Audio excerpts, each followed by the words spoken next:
The show you're about to hear is from the Movement Mindset podcast. It is hosted by Chris Hardenberg, which most people who've been listening to this show for a while will recognize that name. He is one of the coaches for our companies or fitness. So in this show, we kind of flip roles and he's the one interviewing me. So if you enjoy this episode, make sure you subscribe to their show, the Movement Mindset podcast from Station Athletics. Without further ado, let's dive in.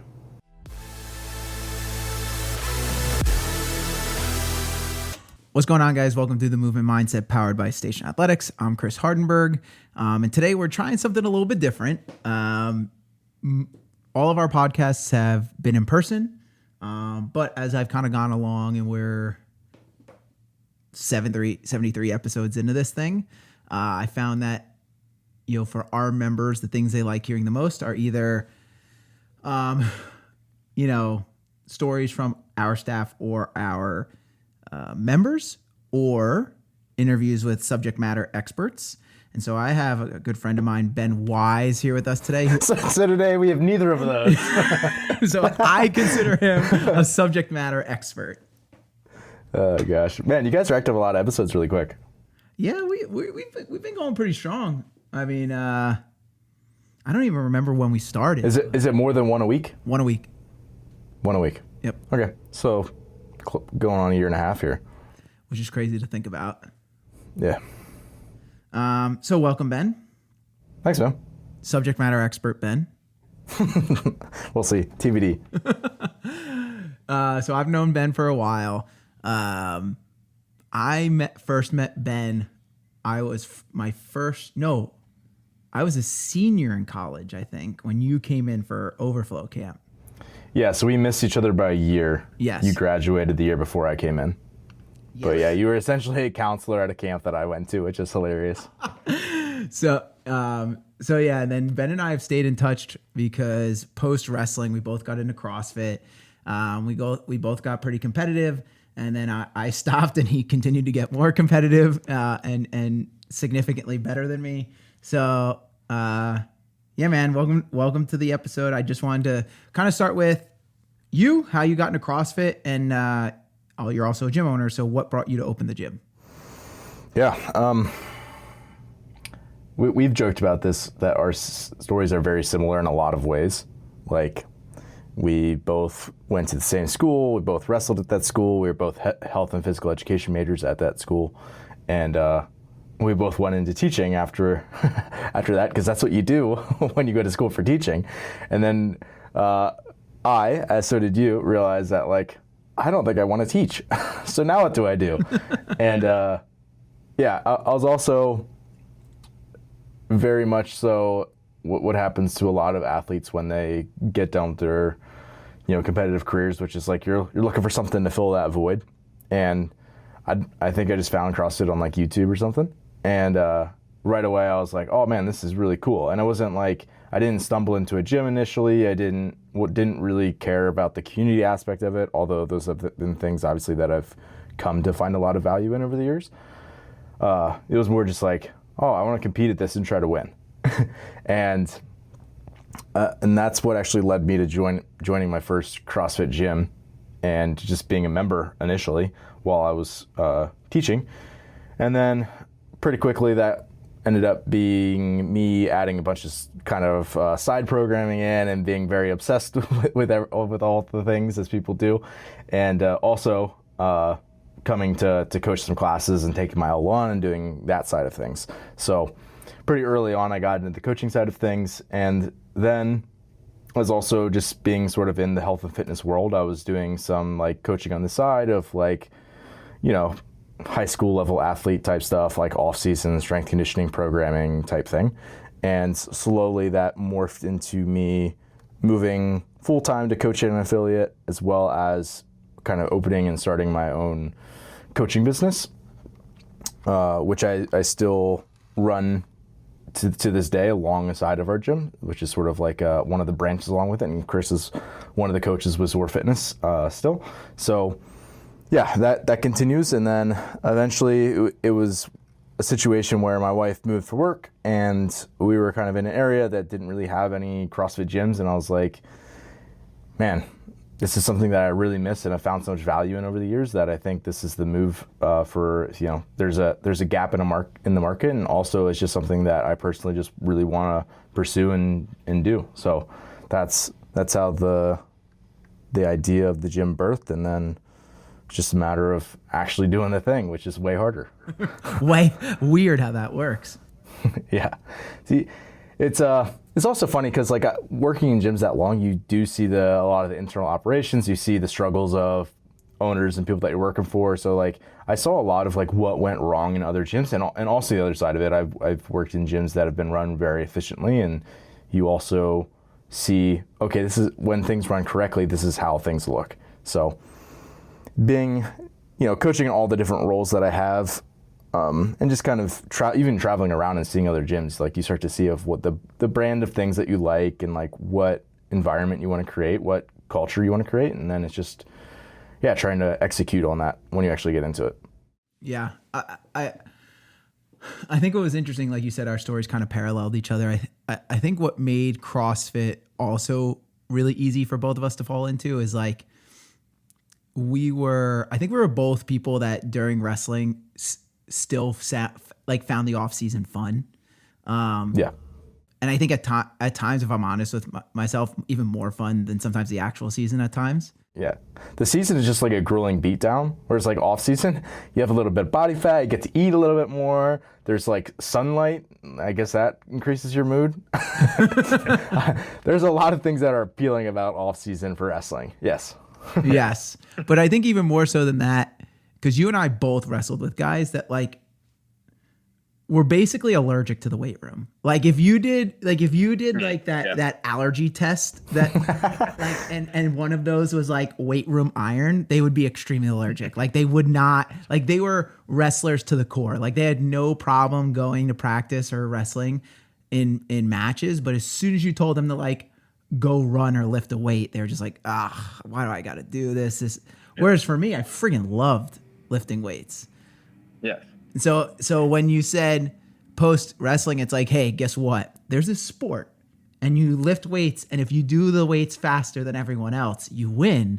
It's like, oh, well, friggin' sign me up for that, Yeah.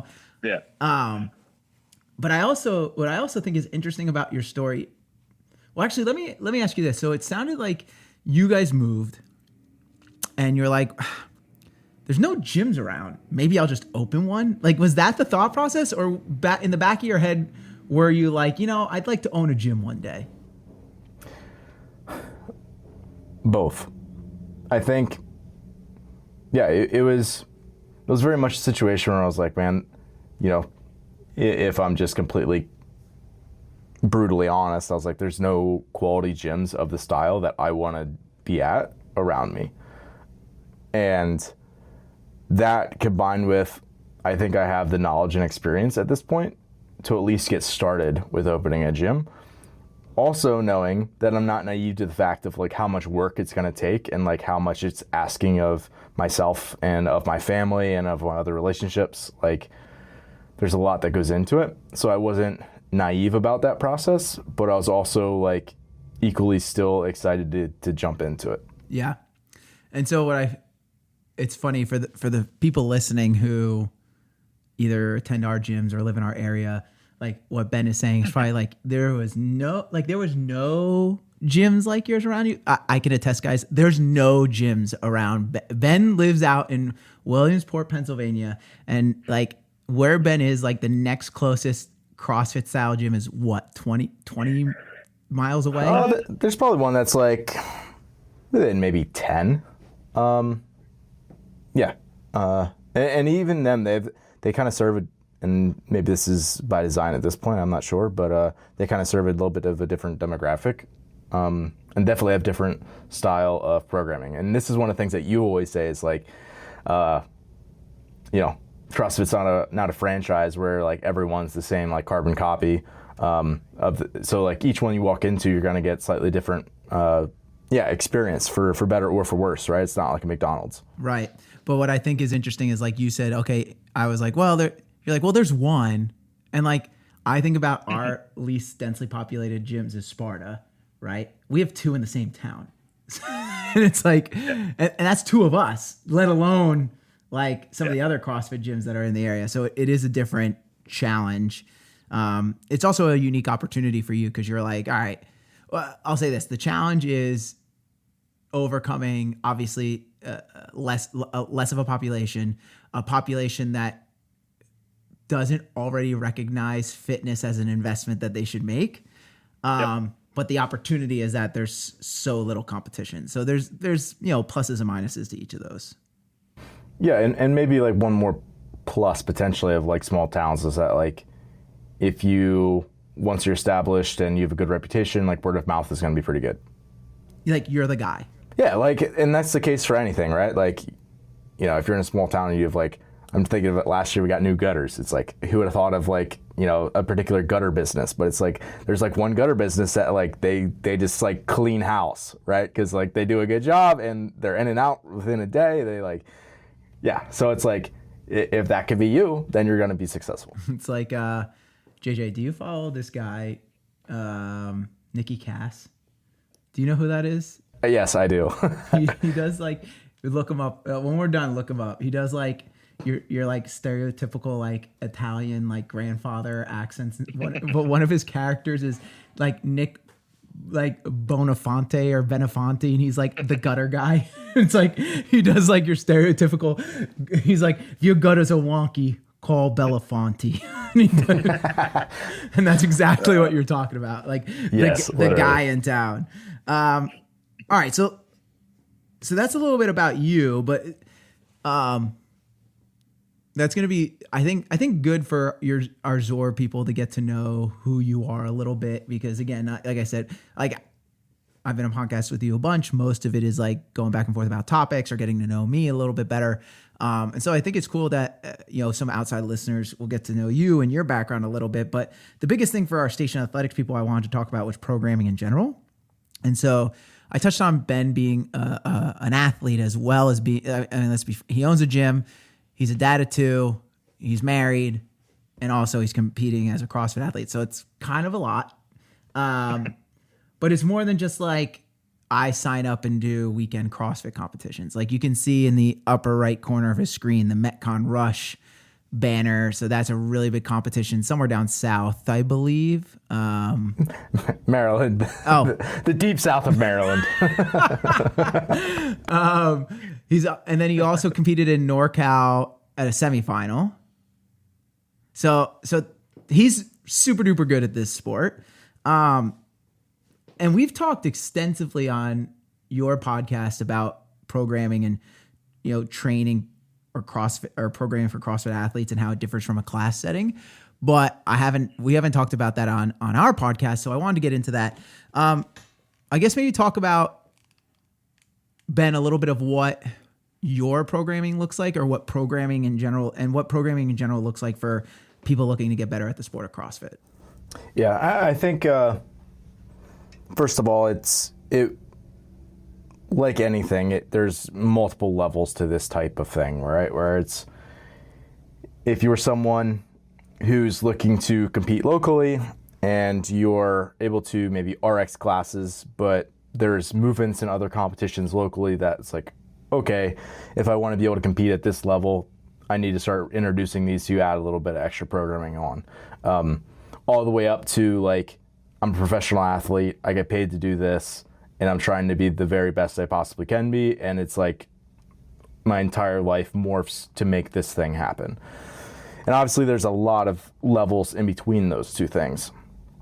But I think what a lot of people, they have maybe a person or two in their mind is to like, this is what this person does, and I know they're pretty good. So often like that's where people's minds go when I start to explain this kind of thing. So I think where it starts off, like the person who is just kind of adding some extra programming into things to just try to improve their abilities as a whole, that doesn't look all that much different from class. I mean, we've talked about this, and likely it involves class for a lot of people. So like I do individual design for a number of people who also do our classes here at the gym. And it's like, maybe 70% of their volume is just doing class. And then there's basically my job is to look at the class programming and say, what things do you need to work on that are not being taken care of here, and then how can we progress through them optimally for you as an individual. So it's like, Chris, this is obviously not the case. You don't have a ring muscle up yet. It's like, okay, we need to be working on your strict pulling strength. We need to be working on certain drills so that you can actually get your first ring muscle up. Or it's like, okay, we're going to be doing an EMOM of ring muscle ups once you have them, of like, okay, we're just going to do one every minute or something along those lines, right? And you're slowly just kind of building out those types of progressions, which often are not that incredibly challenging. They're not incredibly taxing relative to like a workout that you might do in class. So it's more just like kind of adding in on and sprinkling in these different things into their week to make it all kind of mesh and work.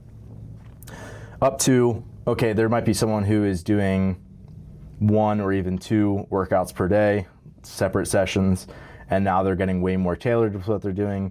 They're more proficient in all the different skills, so you start to mix those together in different ways, and they have to like take on more volume. So now you're thinking about how to strategize and break up their week, where it's like, okay, if we run on this day, we should maybe avoid squatting in the next day, for like, just as an example, right? So that you're trying to like make sure the week flows in a way that makes sense so that they can go through it with the highest quality possible and continue to obviously get better at the things they need to get better at. Right. And I think that's an important distinction. So like something we have launched at 2 of our gyms that we're eventually going to launch at all of them is what we call hybrid programming. So that's kind of what you talked about, where it's like, hey, you take class and that's perfect for what we want to do. That addresses a lot of things, but you want to get better at X. You don't have it yet. Here's a half hour of work after class each day that you can work on that specific drill, right? Yeah. And that's great. But I think like to use someone like yourself as an avatar, right? And the reason why I say that is because you're not at a point in the sport where it's like you could make CrossFit your sole level of income, right? Correct. Yep. At the same time, you're good enough at the sport that you can compete at a very high level of the sport. And frankly, just doing class and 20 to 30 minutes of a couple extra drills after class is not enough for you to compete at the level that you are and want to compete at. So, I do think there's levels to this, but I really like to, let's draw a pretty clear distinction between, someone like myself. I take class 4 times a week, or I should say do the class workout at this point 4 times per week. And that's it. And that's good for me. And frankly, if I wanted to sign up for a weekend competition, I'd be able to compete, no problem. Right. But let's use the distinction between someone like yourself and what the demands are for you in the sport of CrossFit. Yeah. So if we just use myself as an example, not that I necessarily love talking about myself, but well, you signed up for the podcast, brother, so it's kind of true. True. I try not to give myself as an example when I'm on these, but I guess now that I'm being interviewed, I should. Yeah, I think for a little bit of context, like right now I do like 10 sessions a week, so double days on 4 different days, let's call it. I would say one of the biggest differences between what I'm doing and what someone who's a class goer is it's, besides the fact that it's just more, which is, it's kind of obvious. It's also like I get less of just like, I don't want to say random fitness, but just like balanced, well-rounded fitness, if we're being honest, right? Because it's like, with my training age at this point, I started competitive CrossFit in 2017, let's call it. Even if that wasn't just like traveling around and doing a bunch of comps, I was at least doing like the open and like training regularly, and that was coming off college wrestling, so I was fairly serious with it. So it's been 8 years. So it's like, if I don't do double unders and ring muscle ups for a couple months, or just touch on it once in a while, like they're not going to go away when I come back. And I'm still going to be pretty good at those things. And likewise, there's certain things that even though I've touched on them for the better part of 8 years, I still have a competitive gap between where I am and like where I need to be if I want to be as competitive as possible. So specifically, it's like, okay, I need to drive up squatting metrics. I need to make sure my weightlifting is crisp. I need to make sure that my machine power is up to snuff, right? So like those are things that now I'm touching on multiple times every week. So, and then it's just a matter of kind of like juggling your weekly skeleton or like the outline of where things are arranged so that again, like readiness is as high as possible for each one of those things. This is probably the best example. Is if I just go sort of through what my off-season skeleton is right now. It's like Monday morning, I have, basically some accessory, some heavy squatting, some like leg accessory, and some like grip endurance type work on that day. In the evening, right now, is a row wall ball progression. Yeah. Talk about Super things. Basic. Talk about things you've been need. doing for forever. Yeah. Yep. So like basic conditioning, and then like into some like aerobic support work. So it was just like easy machine work. Tuesday morning would be just right now I'm on like a 5K run progression. In the evening, it's basically like some handstand skill work, some gymnastics based intervals with some machines mixed in, and some like upper body accessories. Wednesday morning is back to strength work, some like power clean and jerk type barbell cycling, like clean pulls, some variations like that, and then a bunch of accessories let's come along with that. Wednesday evening is like an echo bike progression of like basically like repeat sprints. Thursday, just I often jump into class as an easy piece, and then Friday morning. Right now it's in the morning it's another strength progression where it's probably like snatch, strength accessory stuff, and then in the evening it's a long sport EMOM, just basically like a bunch of different high power movements. And then also like another run progression. Saturday, I jump into a group training session here at the gym. So that's more of like off season. As it gets closer to the season, that'll look more and more like whatever event I'm preparing for. So when I did, let's say NorCal Classic back in the early or late spring, that was looking much more tailored to the movement selection, the time domain of workouts, the type of workouts I'm going to see there. And also just much more varied takes of things because you don't know what you're going to see. So right now it's much more structured, much more the things that I need to work on because it's more off-season mode. And then as we get closer to the season, it's going to morph and look more and more like what I'm actually going to be asked to do. Right.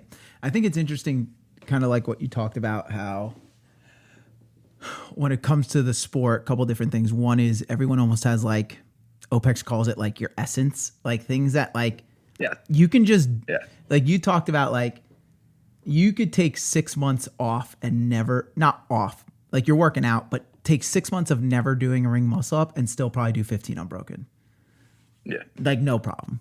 Or double unders, like you could take 6 months off and maybe, you're still running. So you're still going to have the calf and ankle endurance. And then it's just like, you could rip out 300 unbroken. Like, versus the person who, and I've worked with some of these people, it's like I haven't back squatted in 4 months and can still hit 450. like JJ's like rolling his eyes like, yep, I know those people.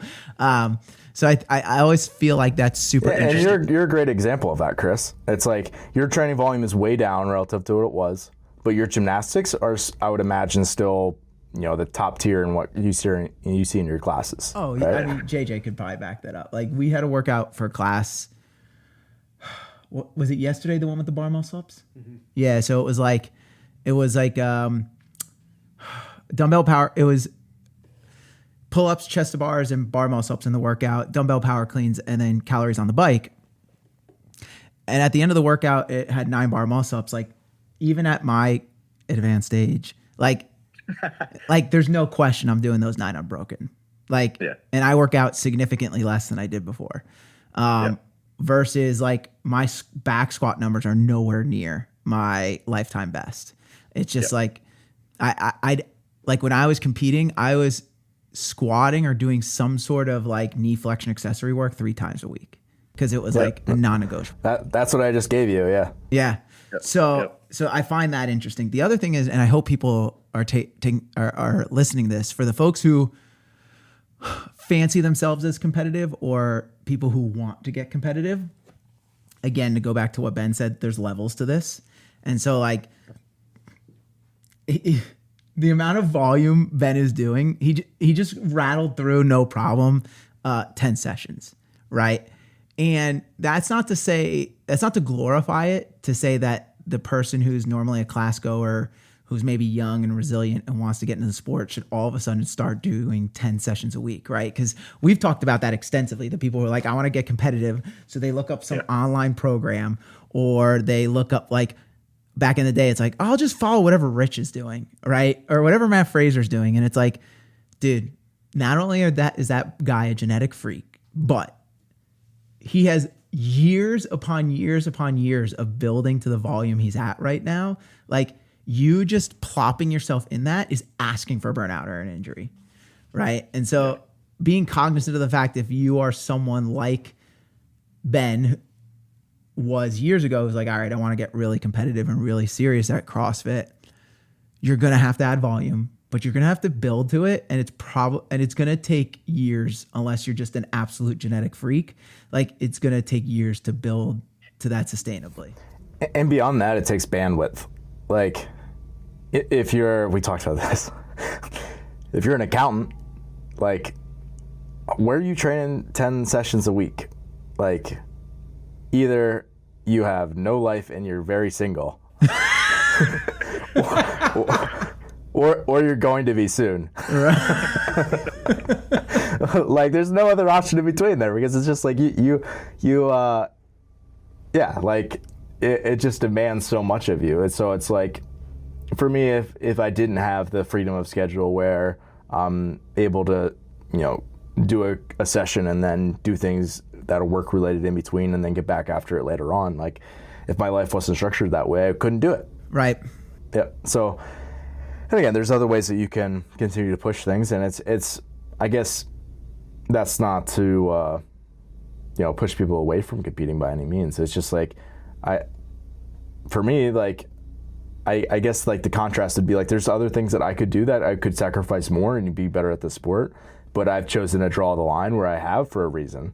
And I guess for other people listening, like, that's what you need to do, and, like, that's what I encourage my athletes to do, is, like, for me as a coach, it's my job to push you to the point to get you as good as you possibly can. But one of the ways that we do that is so that we don't overstep certain areas of your life and then, like, have this big backlash that results because of it, because you're either overtrained and you couldn't handle the amount that we're giving you, or because you're like, you get pushback from some other aspect of your life. Like, hey, I've been falling asleep at my desk at work. My boss is, on my case about it, or whatever. Like, obviously that's an extreme example, but, like, that kind of thing where it's like, okay, I think these people just need to be honest about themselves, like, where that falls as a priority, and keep it there, wherever it's at.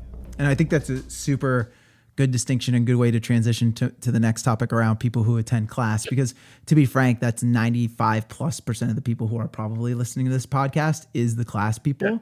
Yeah. And I think one thing you said, and then we'll get to the next topic. One thing you said is, like, my training, meaning your training, is not quote unquote well-rounded fitness. Like, it's not. It's geared around your weaknesses, what you need to work on for the sport, versus class should be addressing what CrossFit calls GPP, right? General physical preparedness, and trying across a week to touch on multiple aspects of fitness and movement, so that the accountant can come into class 3-4 times a week over the course of months and years and touch on as many of those things as possible. Because when it comes to class, the goal of that is to be as physically fit as possible, in the sense of, I can run with my kids, I can go up and down stairs, I can pick up softball, I can race my 10-year-old son without pulling a hamstring. Like, you know what I mean? Like, things like that. The goal of it is to leave the gym and to be as physically capable as humanly possible, whatever level and age you are, outside of the gym. And so I think that's an important distinction, that when you think about class, and I know from working with Ben, this speaks to everyone at Lumber Capital, and it speaks to us through Station Athletics. The premise of our programming is, how do we utilize certain movements within our fitness and design around, whether it's our CrossFit gyms or our SA Fit gyms, that you have measurable, objective ways to improve your fitness, skills you can work on to keep people mentally engaged, and then markers outside of the gym to continue to gauge fitness. Because really, at the end of the day, for most of the people in our class, the goal is to look good, feel good, and do something outside of the gym. And so the other thing I wanted to address with Ben is, with that in mind, and this is a generalization, what do you think is generally missing from CrossFit style programming that you try to plug up those holes when programming for Lumber Capital? Yeah, I mean, I think if you start with like, what do you see a lot of, that'll kind of tell you where the holes are. So it's like, if you go through a typical week of CrossFit classes for most gyms, it's like, some days you're going to see strength and then a workout. Some days you're going to see maybe like a longer aerobic piece, or potentially like intervals. And that's like 95% of classes right there. Maybe 100% of classes for a lot of people. Some gyms do like the, solo strength days. So yeah, I think when it's like, okay, that's what we're fitting in. The things that are outside of that are the things that often don't fit neatly into the strength work, or they don't fit neatly into like a traditional style CrossFit workout. So things like easier aerobic work. So thinking about, zone 2 is super popular right now. So it's like, you could get on a bike and spin for 30, 60, 90 minutes at just a very conversational pace. That's something that you're not going to have time for in a class. You got a 60-minute class, you might have a couple minutes of that, but you're not going to have a very long extended bout. So that might be something that might get missed a bit, right? So if you're doing a lot of fitness that is, you're doing it basically as fast as you can, right? 4 times. It's an AMRAP. It's 5 rounds per time. You might miss certain things that are maybe a little bit more quality focused, let's call it. So that could be something that's like, okay, we're doing skill work, but it's not, these 30 handstand push-ups as fast as you can in a workout. We're doing quality sets of these movements so that you can work on the skill component of it. Or we're doing pull-ups, but we're not doing them, kipping in a workout. We're doing them strict, and we're assigning a certain tempo to it where you have a certain seconds on the lower. So there's a couple different ways that I like to think about this. It's from the like energy systems side of things, which would be more like, okay, you're doing a lot of things that are really high effort in class that are very sympathetic. So in other words, you're activating basically the fight or flight side of the nervous system. So oftentimes you feel really, you get like a high after the workout, but then it's like also very draining. So it's balancing that. And that, by the way, is the best way to still drive fitness. But if you can still balance that with doing things like doing, as simple as it is, maybe it's an easy bike at the last couple minutes of class, or maybe some stretching, or maybe some breath work at the end of class, which we try to incorporate every once in a while. Those things can help balance that out, where you're not doing Fran and then jumping in your car right afterwards, and you're still like panting like a dog as you like go off to your stressful work meeting that you got coming up or something, right? So it's like, how can you balance those things? So it's the energy system side of things. It's also like patterns. So I mentioned like kipping pull-ups before, right? If you can do things that are like, for example, CrossFit doesn't have much strict horizontal pulling. So basically I think of like hands out in front of you pulling to your chest. Something like a ring row, although a lot of people think of that as a scale, that's a great option for a lot of people to add in. That's only going to benefit things like shoulder health and longevity. So there's lots of little things like that. And I think it's just a matter of like, you have people at your gym who are overseeing the programming and making sure a lot of those boxes are checked off. Same thing for me as I write our programming for our gym. I'm thinking about what are people seeing throughout their week, and then how can we sprinkle in some of those other things that they're going to need to make sure that, it's oftentimes those things are actually enjoyable because it's a good contrast to what they're seeing in class, or like the meat and potatoes of class, let's call it. But then also it's important just to keep them healthy and engaged in the thing long term. And honestly, guys, for those of you that are listening that are Station Athletics members, like, I'm not going to pretend like this is part of the reason why I had Ben on, is because we see very much eye to eye on what like group fitness style programming should look like. And I thought it was good to have an outside person come in. I guess maybe show proof of concept. We're not the only people who write sound programming like that. But yeah, I mean, balancing programming is really hard, especially when it comes to group fitness, because I have one person who's coming in 5 days a week and one person who's coming in 3 days a week, right? And so it's like, I can't write a 60-minute or 45-minute zone 2 session for a class program or like recovery session. Like I can't be like, all right, guys, today's a recovery day. You're going to ride the bike easy for 30 minutes and we're going to stretch. Yeah. Tuesday and Thursday are zone 2 days. And then Sally only comes on Tuesdays and Thursdays. And she's like, what am I doing paying for this CrossFit membership? Exactly. And so it's like, you can't get caught programming for the 5 times a week person at the expense of the 3 times a week person, because most of the people in your gym is a 3 times per week person. And then it's a really important, like you said, for the gym owner in your case, or general manager or coaches in our case, to educate the 5-6 time a week person to be like, hey man, I've seen you 5 days in a row.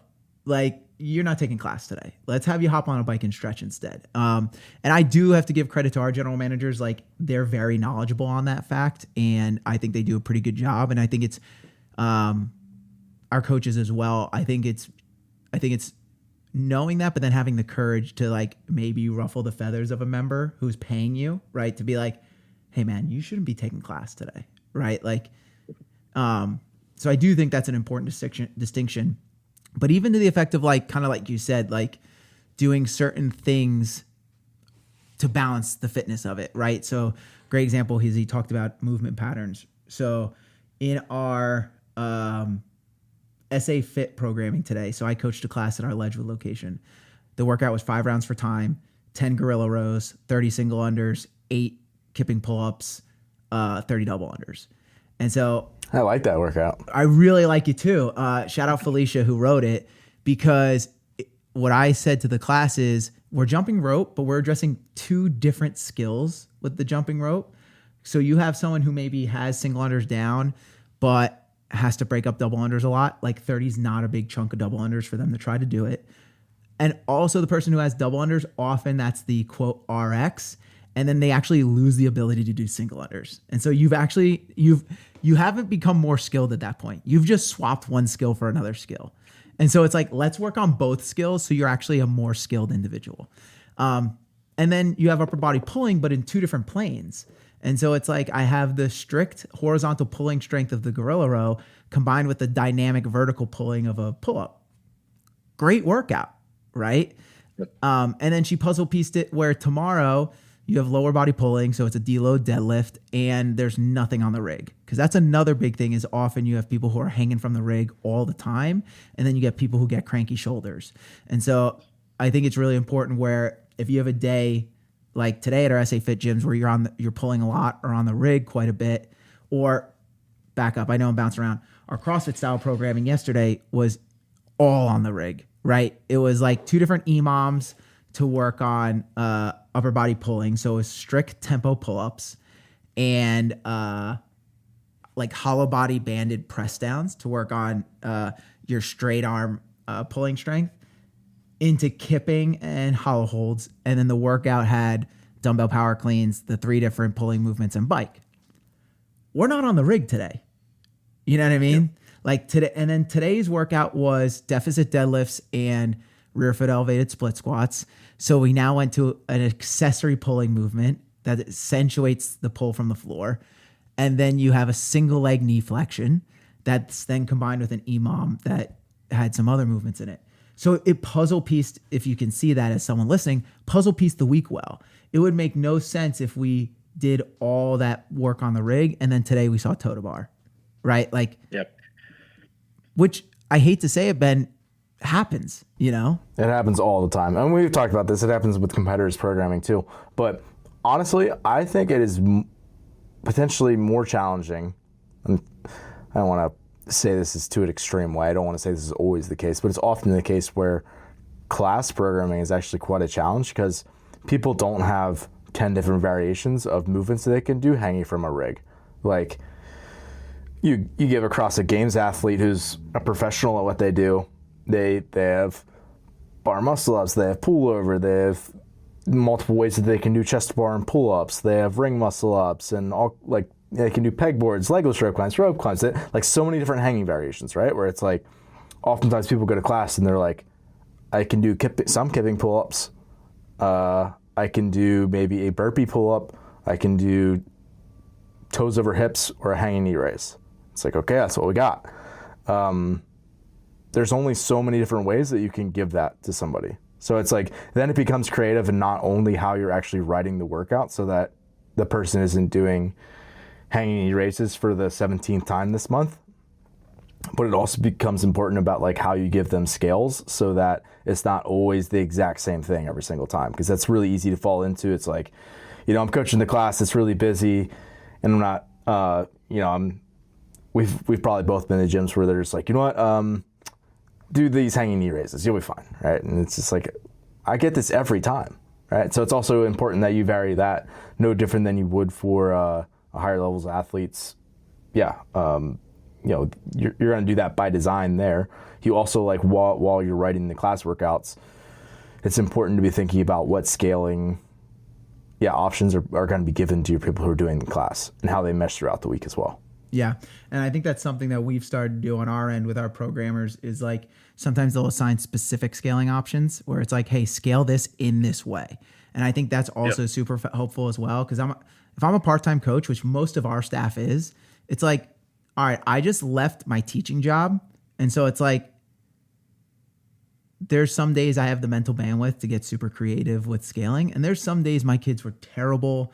I was stuck in traffic. I got here later than I wanted to. And it's like, you're kind of frazzled and the class is super busy. And so like to have those scaling options immediately into the programming sheet we use, I would imagine is like super helpful to just be like, great. I know Sally, I've coached Sally a ton. This is the scaling you're doing because I know where you're at skill wise, but it's also been dictated to me on what scaling option is best for this workout or this skill. And so I think it's important, guys, if you're a class goer at our gyms, you hear what Ben's saying, where it's like, when you're coming into the gym, although there might be some days, because everyone, I don't know if your gym's similar, Ben, everyone's like, oh, I love the barbell. I just want everything barbell. And it's like, that has its place, but like, come in on the day we're doing the strict tempo pull-ups too, because if you want to do the barbell and not just do it, but do it for a long time because you're healthy, that stuff is super important too. Yeah. I mean, that's the case with anything in life. Like, you don't just get to choose to do things. I mean, you could, but you shouldn't just choose to do the things in life that are like convenient, easy, and fun. I mean, if there's a difference between just like having fun and doing things that are like meaningful and fulfilling and pursuing them with like all of yourself in like the best way possible, like showing up and doing it. Like if you're gonna do it, like do it correctly. Like, don't just come to the stuff that looks fun. Don't just, scale back to something because it's easy and you can get through it faster and not be the last one done in class or whatever. It's like, you're doing this and you signed up because you want to see like meaningful change. It's like, you got to remind yourself of that sometimes, even when it's like, people love joking around about that sort of thing, but also like be honest about like where you're at, like mentally, and also just like in your mindset as you like approach like certain days where you like know it's going to be challenging movements too. Like, and this is the case for everybody. It doesn't matter if you're a really high level athlete or an everyday class goer. It's like there's going to be things that you feel, if you're honest with yourself, much less excited to do. That doesn't mean that you shouldn't still be very focused and trying to do your best in those things. Right. Yeah, totally. Ben, anything I missed or anything you wanted to touch on before we signed off? I mean, you and I have talked a lot, so if people want a topic, I'm sure they can go find one. So yeah, guys, you can always look at any of our past episodes, Movement Mindset. Ben's podcast is, I don't even remember. The Fitness Movement. The Fitness Movement. So lots of movement between Ben and I. We're just moving all over the place. So that's right. We've touched on a lot of topics. So hopefully this came through all right. Like I said, we might be having a little more remote episodes going forward as I try to find more subject matter experts, Ben. There you go. Ben, thanks for coming on. When you find one, let me know, man. Thanks for coming on, man. I'd love to talk to somebody like that someday. Stop. Thanks, dude. As always, guys. It's fun. Like and subscribe to us on YouTube and Instagram. Give us a 5-star rating on the podcast platform you listen on. See you at the gym.